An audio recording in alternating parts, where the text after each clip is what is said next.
Hey guys, welcome to Beauty and Gratitude. It's Friday night, 8 p.m. And wherever you are, I just want to thank you for tuning in. As you know, Beauty and Gratitude is really about the beauty of life and what you're grateful for about life. And I meet so many people throughout my career that really inspire me. And I have some amazing people tonight, one being Pooya Mohseni, who is an amazing actress that I met in New York City while I was working on the set of Law and Order SVU. And we just had a wonderful conversation and ended up walking to our respective homes after work and just chatting. I don't know if she remembers that, but we'll talk about it. Just chatting just about real things, no surface BS, which I love. So I would like to welcome Pooya Mohseni. Thank you, hon. Thank you for having me, D'angelo. Thank you, thank you. You know, I have a lot of questions and let's get started. Dive in, babe. Yes, where did you grow up? I was born in Tehran, Iran, in the late 70s, 1 year before the revolution, and that's where I grew up. So the first 10 years of my life included a revolution, political assassinations, street shootings, and 8 years of on and off war with Iraq. So welcome to my childhood. Oh, wow. And then did you come to the US then or shortly after? We came to the US, my mom and I came to the US when I was 19. That Okay. was late the 90s. Wow. And I mean, might as well talk about it now. I'm a trans advocate and activist. So the reason that we came here is so I could transition and start a new life. And so we came here and started a new life on many levels. Yes, that's beautiful. So one of my questions was your family supportive of your transition? I think, like many families, they want the best for their children, and my parents are no exception, except that there was no information about what trans is, if it's a sickness, if it's a disorder, or if it's just some variation on the human experience. And at that time, it was not. Sorry, my thing is doing something. Okay. Um, and my parents were no exception to that. They had not seen any positive representation of a trans character. So I would say the first, I think my parents always knew, but they always kind of like had tried to brush it aside because I Hmm. always say, like, if you met me, then you would know. It's not something that I'm like, oh, I would have never thought Puya was trans. Right.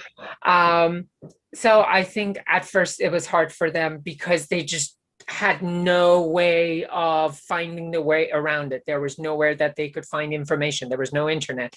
There was no one they could talk to, like a doctor or someone that actually knew about this until I was 16. And there was a doctor who actually had a specialty in human sexuality and gender, and this person kind of like educated my parents, but it was still difficult. Yeah. They came around. Yes. Maybe part of it is the credit to my parents and their love for their children, and the other part is my own determination and self-awareness, which I always tell my kids. And when I say kids, you know how I am, like my community kids. Mhm. I always say, you should stand up for yourself first before other people can take the lead and stand up with you. So I think as a teenager, I kind of did that because people wanted to cure me. They Ah, wanted to kind of like bring me back to where they thought I should be, but I just knew that that wasn't who I was. So they came around, yes. maybe kicking and screaming a little, but they came around. Well, your soul was not having it. Your soul knew exactly Mhm. what body it was housed in. You know what I'm saying? And what transition it needed to activate in this realm. Myself as a gay man, same thing with my parents. My mom specifically, because she's very religious, and, that comes with its own baggage. And she worked in the medical field. And during that time in the 80s, she worked with a lot of HIV/AIDS patients. So she equated gay just to that, you Okay. know? So around 89, I think it was, she said to me, "Are you funny?" That's the term she used, funny. I said, do you mean funny? You mean gay? Do you mean sissy? Do you mean faggot? I named all the derogatory words that you could use. And I said, if you're asking me all of those things, the answer is yes. And then she went into this rant about, you know, and mind you, the guys, whoever's watching this was 30 years ago. She does not think this now. So, We all grow, you know, yeah, and I think all that's grow. one of the things. Yeah. And she went into this rant, which I won't repeat, but it was just like, I broke my heart. It didn't break my heart that she didn't understand the gayness, because if you had met me as a child, I came out fan kicking, I was like, ta-da. But because she had this negative idea, that broke my heart, because I knew she worked with these patients. And I'm like, if you think like this and you're working with these patients, like, that's awful. And I remember crying because of that, not because of the gay thing, It's like that combination of don't hate the sinner, but hate the sin. But I'm like, right. How do you separate the two? Right. Exactly. Right. And then it took her 10 years. She came around 10 years later, because I lived my life fully and unapologetically, so brought lovers home, and this is what you do. You live your life completely. Part of your journey, I know led you into acting. When did you know you wanted to be an actor? I think I always knew that I wanted to be an actor, even when I was a child, even when I was miscast as a male role in like a kindergarten play. Yeah. I just liked it, I don't know if it was the attention or just the whole idea of playing. I wanted to be an actor when I was in high school, but my parents would not hear of it. So I studied maths and physics because I was smart, and they're like, well, you're good at it. Actors are not smart people. I don't know how they came to this conclusion, but that's what they thought. Right. And then we came to the States, and again, we were immigrants. So becoming an actor as an immigrant is kind of like, okay, no. We have to like do something real. Yeah. So I studied design at FIT. I became a massage therapist. I kind of like slowly found my own path. And the more control I had over my own life, the more control I had over what I was going to do or not do, regardless of what anybody else thought about it. But I joined the theater group while I was studying design at FIT. And that was the first time I like really had a chance. I did background work on shows like Sex and the City and Now and Again, and films that were shooting in New York. But I also have to say that 21 years ago, the industry had no space for a young trans person, let alone a young trans person of color. Somebody outed me on set. Then the agent who was representing me to do background work, I mean, like, this is freaking background work. And my agent dropped me. They said that I had said some Me Too thing about them, which, again, 20 years ago. That is, first of all, I did not say anything because it would have been insane because we lived in a different world. Right, Second of all, had I wanted to say it, I wouldn't have said it in front of other people that I knew were represented. That would have just been completely crazy. But between being outed by one of the clients and being accused of having said some Me Too thing about this agent, I was dropped. Okay. Photographers stopped wanting to have anything to do with me when they found out I was trans. So that was kind of like the end of that phase of me wanting to be an actor, because I was just very aware that nobody had any interest. Mama, my cat also wants to be part of the interview. She's like, what about me? So at that time, like, I just left the business for about 8 years. And I came back 11 years ago. I started from scratch, literally from scratch, student films, black box theater. Then about 10 years ago, I decided that, no, I really want to do this for reals. So I then went to a 2-year conservatory. And from there on, it's just been one thing after the other. And people didn't know I was trans until about 6 years ago, that I publicly came out, because I just thought that was the right thing to do for me as a person, for my kids, for the community, for the visibility in general. And I was completely willing to sacrifice whatever career I had at that time, because you and I have talked about this. Sometimes there's just something more important in here than all the other stuff outside and around it. And the world did not screw me over on that one. It paid me back in kindness, and I'm very grateful for everything and every person that's come since then.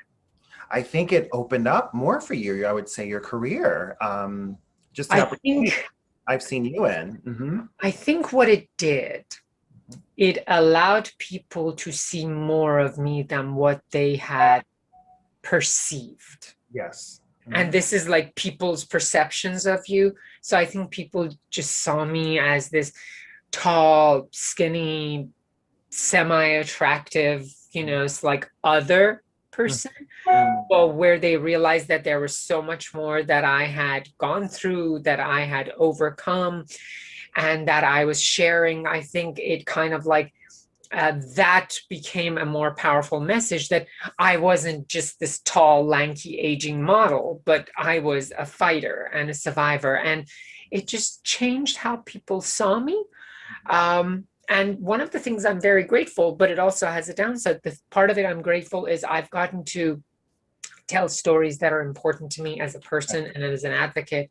And I've also gotten to work with other people in the community. The downside of it is, and this, like any actor can tell you, sometimes then you go into a box, and then it's a little hard to get people to see you outside of that box, even though you can do things outside of that. But I'm not unique in that sense.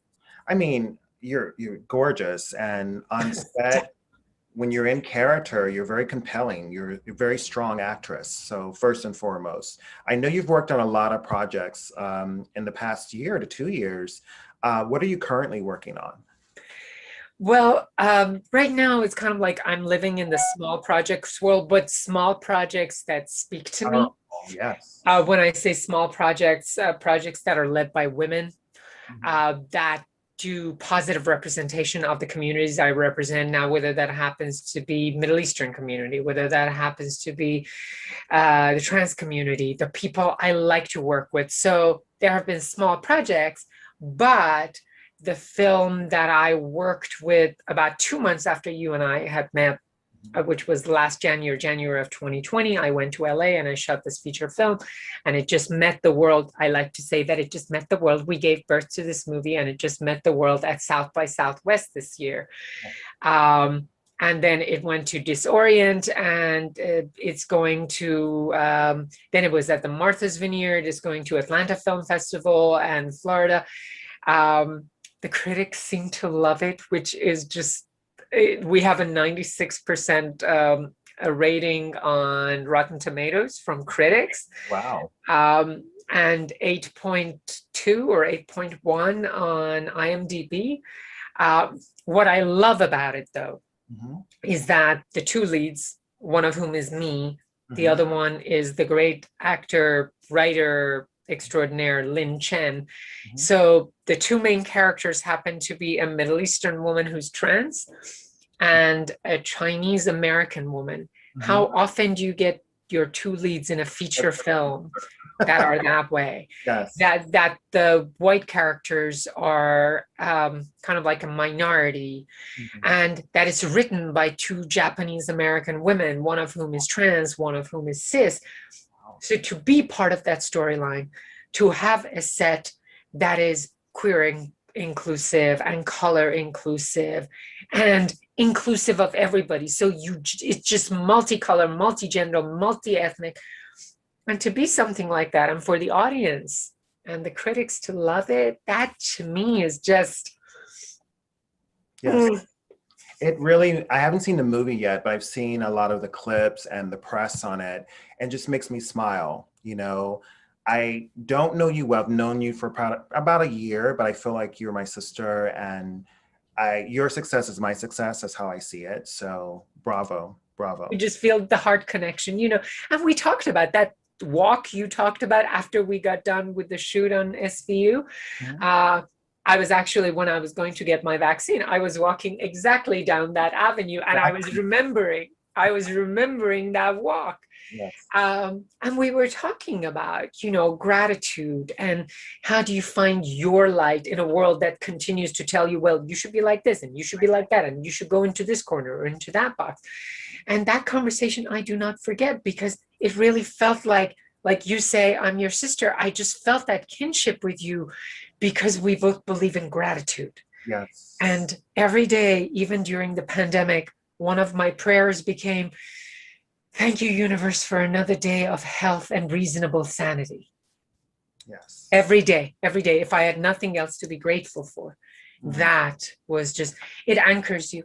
It just does. It does. You know, how many languages do you speak? I know it's a little off subject. I'm just curious. Like 2.5. Yes. One of the things I did during the pandemic, Mhm. after the first week, you're like, okay, how many movies am I possibly going to watch? Is like, I can't spend 8 hours watching a movie. I'm going to lose my eyes. Mhm. So I started studying French on Rosetta Stone. Yes. Kind of like at the beginning of the pandemic, I started in lesson 1. You Mhm. know, I had tried to start it for like 2 years. I'd stayed like half of the way through lesson 1. So I started at the beginning of lesson 1. I finished the whole thing by the end of 2020. Wow. I started again from the beginning this January, and my mom was like, why are you doing that? I'm like, because I'm going to keep studying it until everything that I have learned becomes just second nature to me. So Wow. now I'm 1/3 of the way through. I want to finish it again by the end of the year and start it again. So right now, 2.5, I can say, veuillez vous asseoir, which means please have a seat, or That's a good. personne ne sait pas combien de poissons il y a dans l'océan, which is very fortune cookie-esque. Nobody knows how many fish there are in the sea. Comment ça va? Parfait, c'est parfait. Wow, that's amazing. It's interesting that I did that too with languages. I did French 1, 2, and 3, Spanish 1, 2, and 3, and German 1 and 2. So Well, it's look at you. no, but it's funny. Like I know the words when people are speaking. So if I can put the words together, I know what they're talking about. I just don't let them know that I know. But it's just Yeah, funny. you're like, what? No, I wasn't listening. So yeah, I made sure that I was constructive in 2020, you know, and very proactive. Didn't allow myself to spiral because I think so many of us could during the, you know, election, Black Lives Matter, Me Too. So many things were going on, as you know. So The semi-revolution. yes, so it's good to stay in that space of gratitude, you know. Um, let's see here. What are you grateful for? I'm grateful for my health. Mm, I'm grateful that I was born and raised into a family that valued education, because I yes. realized that value is much larger than what you do at school. It means that you are raised with the concept that knowing more is always better, as opposed to no, what I know is enough. And if I don't know it, then it's wrong. And you know who are the people I'm talking about. Yes. So this idea that you should always learn more, that just gives you a larger scope on life in general, which I think is a great thing. So that's one thing I'm grateful. I'm grateful that my mom has had her vaccines and she's healthy. I'm grateful that I have survived the trials that I've gone through in my life. And I have, I don't want to say the courage, but the confidence to talk about the icky stuff about life that most of us don't want to talk about because we're afraid of what people think about us. But the fact that I have the confidence to talk about it because, one, I know that I have no regrets in life, and that it wasn't my fault, and that I get to share it with my kids, which is really the biggest gift in my life, and let them know that they should know that they are worthy of love and respect no matter who they are, because only if we respect ourselves can we expect other people to respect us. Amen. Amen. And to be able to say that, to be able to do what I love. I mean, I want to do more of it. I want to work every day. Universe hears you. Yeah, universe. But the fact that I feel that I never thought of myself this way, but that I am one of the many trailblazers in my community. When I was on SVU and I was the first Middle Eastern trans person to play the role of a judge on a show like SVU, which is such a huge show, and being aware that I'm the first Middle Eastern trans person to play that kind of a role and not be a victim. Not be, it's like prostitute number 3 that's going to get killed in the first 10 minutes. Not be the refugee that's going to be abused or assaulted, but be in a position of power. And for Mariska to cast me in that role. And I feel that I am one of those trailblazers that gets to do something for the first time, which I think is sad. But what gives me joy and comfort is that if I'm the first, then that means there are going to be many people after me. Yes. And that makes me very, very happy and grateful that I feel, even if I die tomorrow, that I have done something with my life that is significant to me. Yes. And that's to bring light and love to those people who really need it. Yes. In my own, little tiny way. In your big way, diversity matters, number one, and education, like you said, matters. Yeah. I know education is freedom. Sometimes I smile. There are people that are, they're Ivy League educated and they're still not quite evolved. Because their heart isn't open. Their heart isn't open. And I think, first and foremost, thank you for talking with us. And I know people that will hear this will be inspired. And how can we reach you, Pooya? Tell us how we can reach you. Well, because apparently I like myself so much, there's one hashtag, it's Pooyaland, Pooyaland, like Disneyland. Yes, yes. Pooyaland. That you can find me on any of the social media, but on Instagram and Twitter, or IMDb, or even my website, if anybody wants to reach out to me. Again, it's Pooyaland. It's kind of like one size fits all. And if somebody messages me, if they need guidance, if they just need a little bit of love or to just feel that they belong, I check all of my answers and my questions people send me, and I always try to give answers to the best of my ability. So yeah, I'm out there. If you look for Pooya, there are not a whole lot out there. Pooya, thank you so much. And thank you for being a part of Beauty and Gratitude. And this is going to be a good year for you. Thank you, my love. I hope it's going to be a good year for all of us. We all need it collectively. Yes, we do.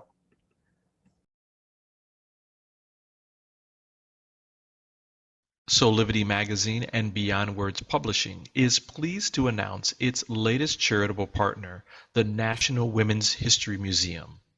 Please join us in supporting this amazing organization. Don't tell me I can't sit where I want. Don't tell me I can't be an inventor. Don't tell me I can't be a soldier.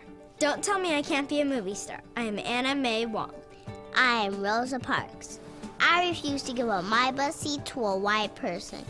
I am Tabitha Babbitt. I invented the circular saw. Don't tell me I can't fly. Don't tell me I can't be an explorer. I am Sacagawea. Don't tell me I can't be a scientist. I'm Gertie Teresa Corey. I won a Nobel Prize in Physiology. I am Deborah Sampson. Don't tell me I can't open my own business.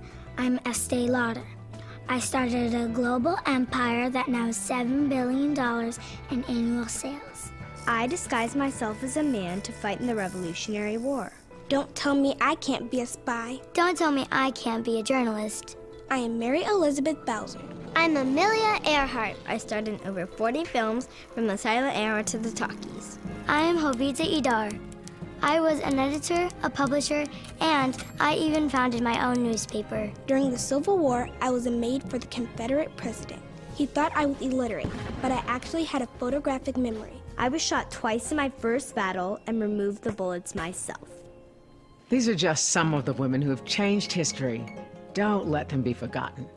Become a member and support the National Women's History Museum. Follow us on Twitter and Facebook. Please join us in supporting the National History Women's Museum. You can find out more information by going to soulivity.com/support women's history. Guys, welcome back to Beauty and Gratitude. I am so glad to have our next guest.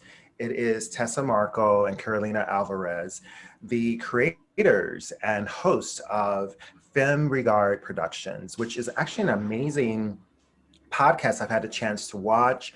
And I often share on my own platforms what they're doing. Some amazing women in film and television. So we'll talk about that and what inspired them to do that in 2020. As you know, for all of us artists, a lot of things came out of 2020, some bad, some good, but I think a lot of creativity came out of 2020. So I really want to focus on the upside of it, but we're going to have real talk. That's what I do, real talk. So welcome, Tessa and Carolina. Welcome, guys.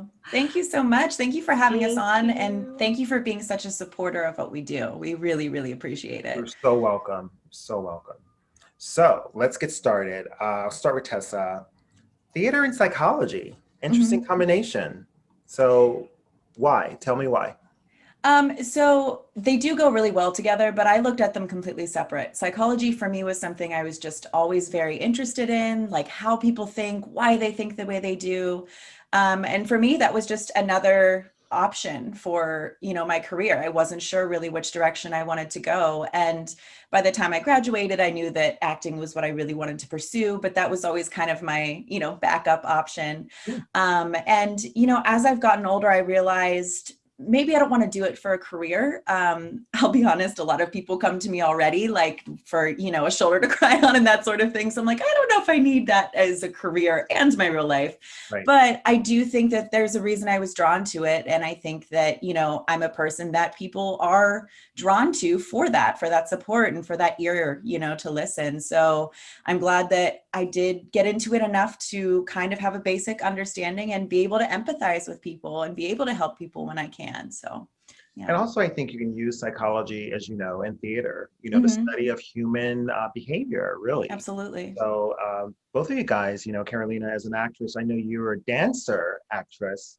So talk about your journey, being a dancer and then going into acting and also writing and producing. Oh my God, yes. The journey is real, honey. It went all the way from my childhood of really rolling in from tap dancing as like a 3-year-old into the performing arts. So I studied 12 years of pianos, voice lessons, did the whole stage thing, then went to school for musical theater. Not necessarily, I don't know, I would still love the opportunity to be on Broadway, but I think I just was attracted to just the performance of art and where that translates to, I was very open. So I was just like, I love singing, I love acting, I love dancing. Let's see where this journey goes. And that led me to finishing my degree in LA. And that's when film, I mean, it's hard to escape the film world out here. You can't, like you really, you can't. So I took classes, and that's where I met Tessa too, in an acting film class. And there we made some connections, and I immediately loved her hustle and her energy. I don't know if it's just the East Coast thing, honeys, but I was about to say that. I was like, there's an East Coast connection there. Yes. Yes. Yeah, because I was at the time, this is where I guess my little producer self started, was like producing a little web series with someone, and Tessa had a small role in that, and she just went above and beyond for what her role in that project was. She was always at all of our meetings.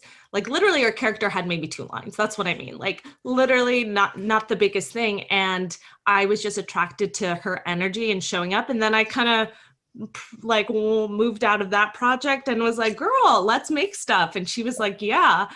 And then we had this crazy idea to, start a film production company and do all the things. Not crazy. It's amazing, actually. It's nice to see a female-led production company, Yes. When did you launch that?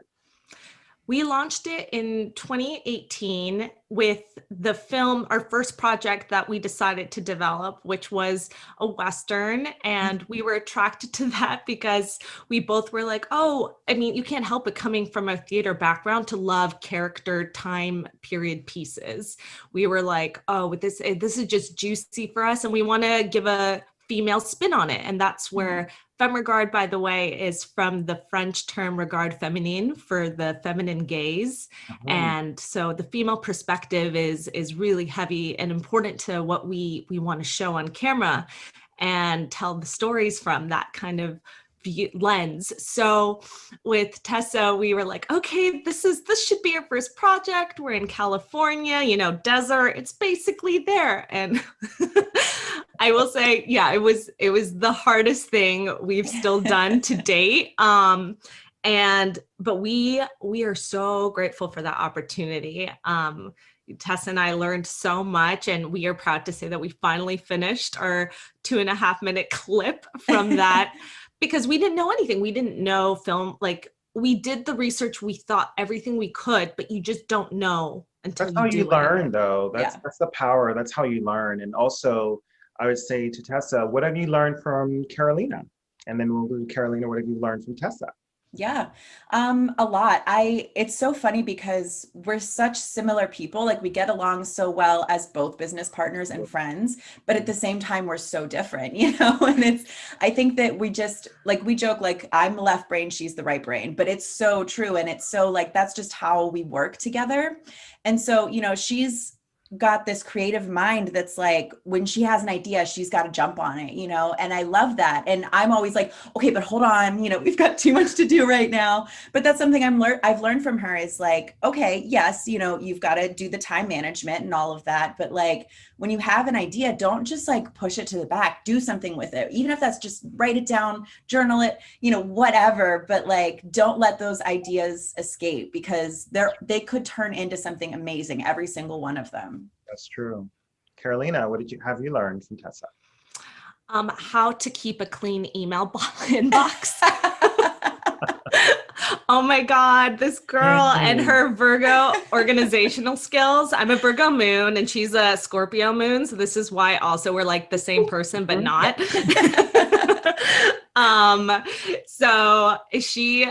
I really love that she's someone who can really keep our projects in check and like everything's just super clean and organized, almost like to the point where I'm like, can we keep some clutter here? can we keep it? But no, I really love that she's someone who, for me, it's amazing to have a partner who is still open. I think that's so important to have someone who's open to all your ideas and wants to hear them. And then we could talk about it and reach, you know, a point where, yeah, maybe this isn't the right thing to pursue or it is. So that is something I really love, that she's like able to really like dissect all my ideas with me without just being like, no, like, yeah, we're not going to even pay attention to it. She never shuts me down like that. That's really good. Yeah. You know, what's interesting is that open cycles, right? Like having a lot of emails, like I have a friend, she has over 7,000 emails. So that lets me know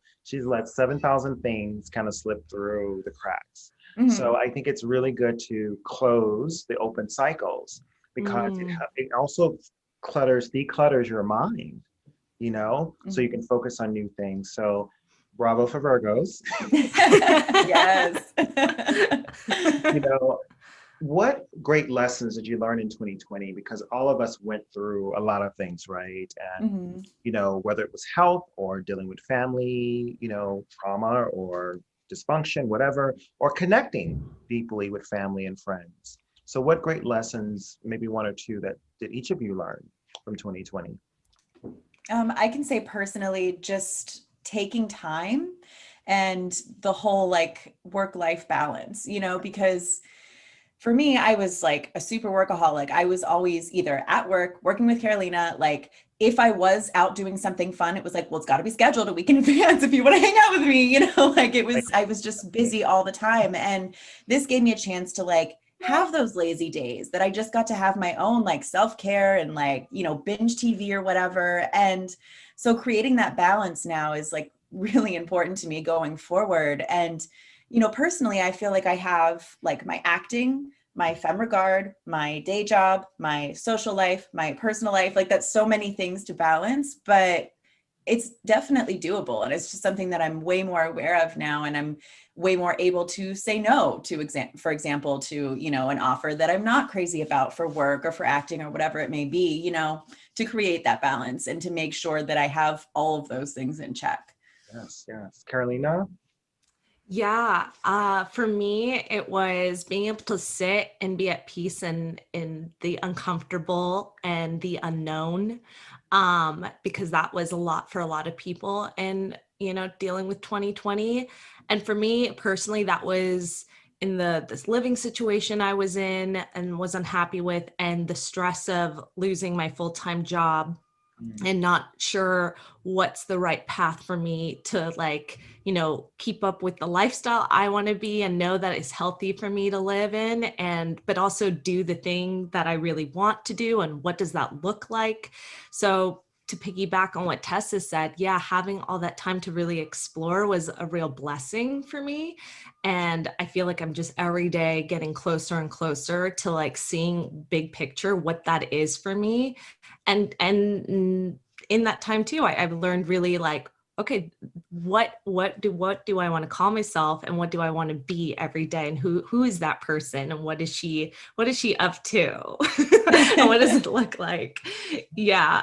And then yeah, making those moves, and that's been really amazing to see unfold too, because as I've stayed patient and persistent, doors did open for me without in the moments that least expected, always actually.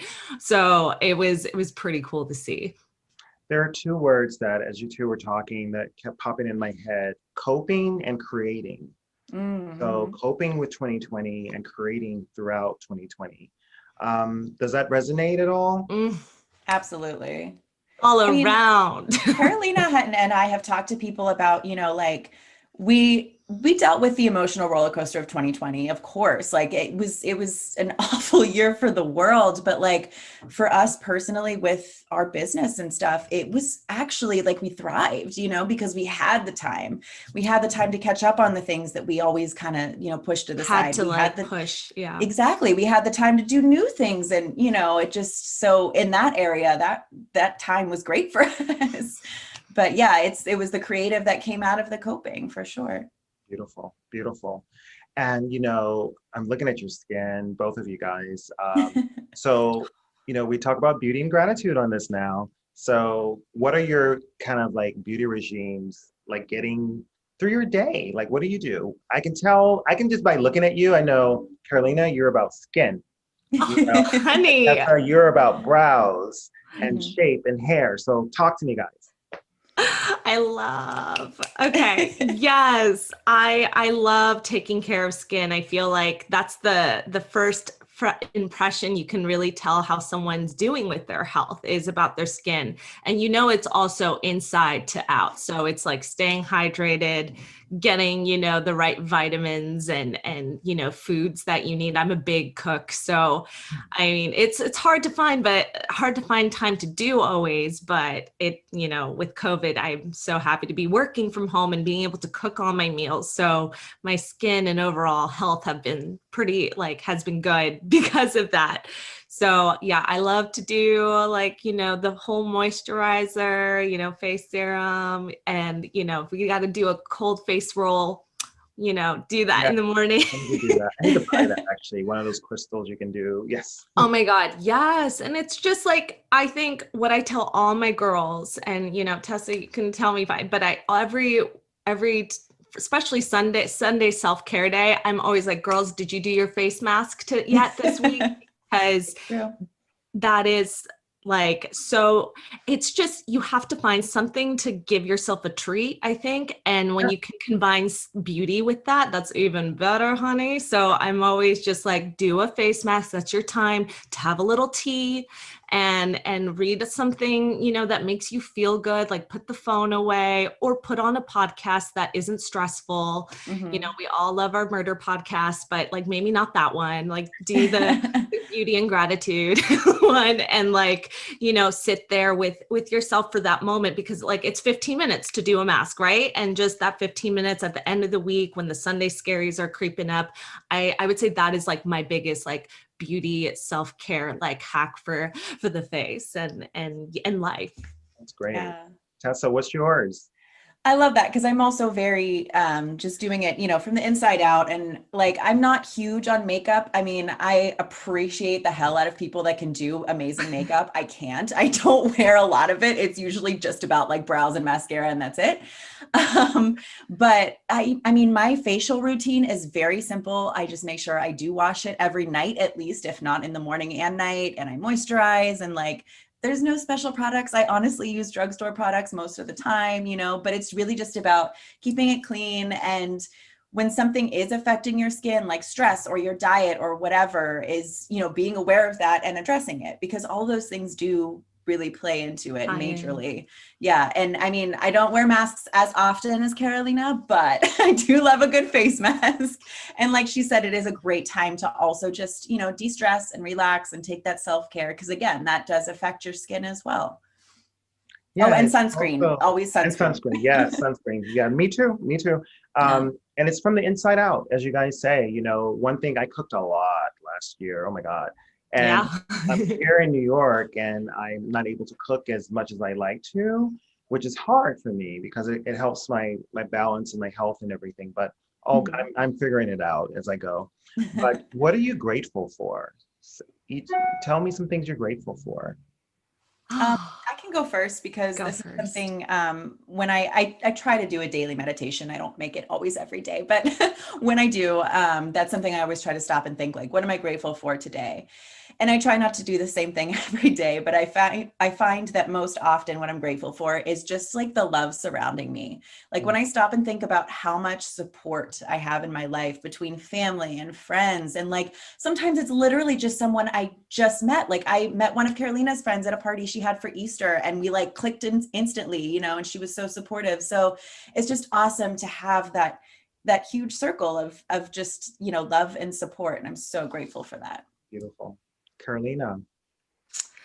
Yeah, I 100% feel the same way. That is the number one, the love and support that surrounds me. And then I guess picking on back on too, when Tessa mentioned like Easter dinner, like I love to cook and I love to host, and the gratitude I have for my ability to do something like that, like to have the means to supply like food and bring in good energy and soul, the people that love that's around me, being able to spread that, then that's not really on me. That's just, I don't know, that's just, the connections we have amongst each other. And so I'm so grateful for that's able to then reach and spread out to other people so that they feel that love and support in what they're doing. So I think that's really beautiful to see. And when you're like, okay, like that wasn't even me. That was just like, I was able to have that home to host and that food to like, give out. So I think that's really awesome. And gratitude is contagious. Once you feel it in your heart, the people around you feel it, and you start to attract. That's what you were saying, how you can attract things out of the ether.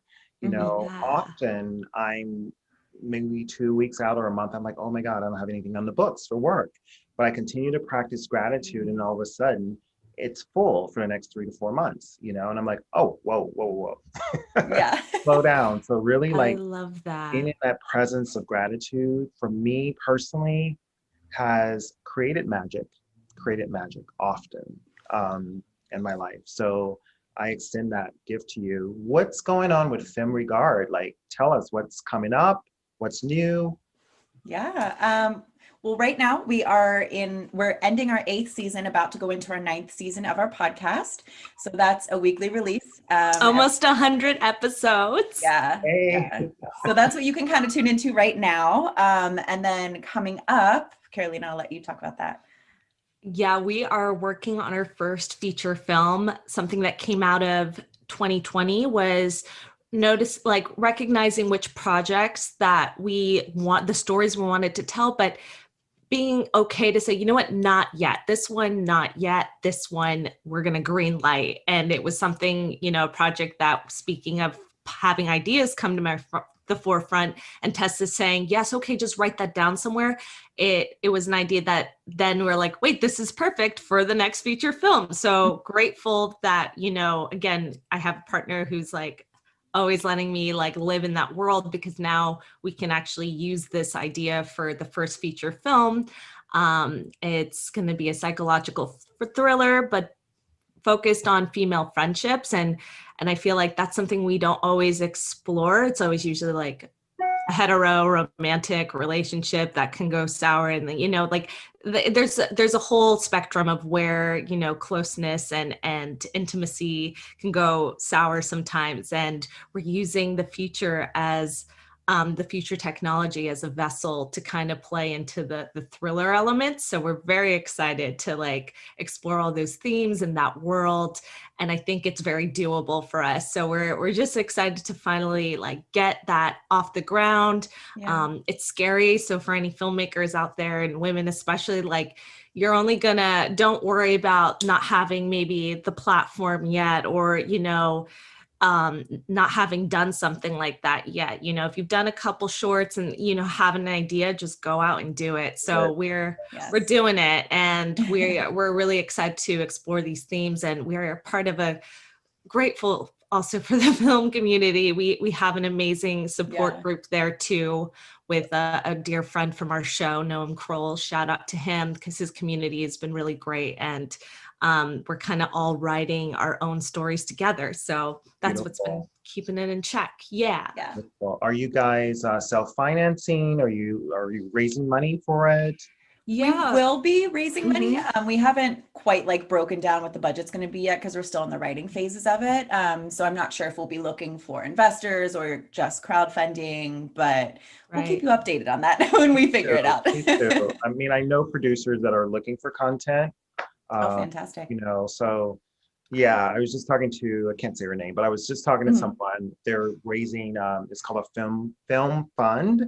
So say 30-40 million they want to like put into this fund to specifically go towards films that are created by women, directed by women, produced by women, and, you know, LGBTQ as well as people of color. So just keep me on your radar. When you know, share it with me, and I can always put it over to hopefully the right person, you know. Thank you so much. Yeah.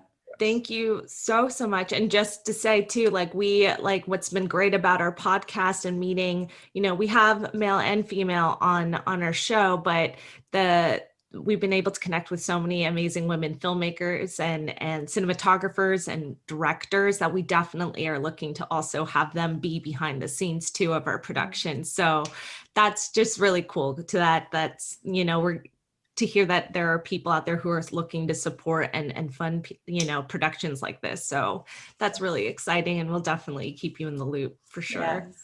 I want to say thank you. Thank you to you both for coming on Beauty and Gratitude. And, you know, just listening to you both, I know there will be young girls out there that will get very inspired, you know, or that's what we hope for.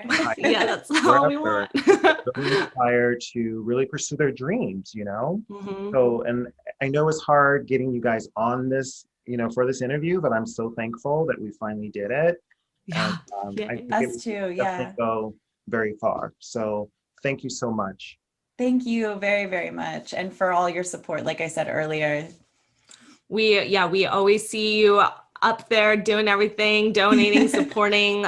We can't tell you, like, and when things are really hard, that means so much. And that's actually what's also kept us going and excited to keep making our show happen, you know, and to keep finding ways to inspire. And yeah, that's all we want to do at the very least, is tell a girl she can do it.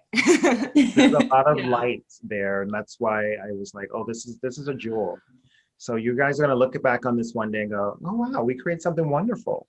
Yes. We all will, honey. I love it. Yes. Thank you. Yes. What you're doing with your show, this is amazing. And I truly agree that gratitude and beauty and the whole energy around it is just so important. So thank you for your show. This is also equally important.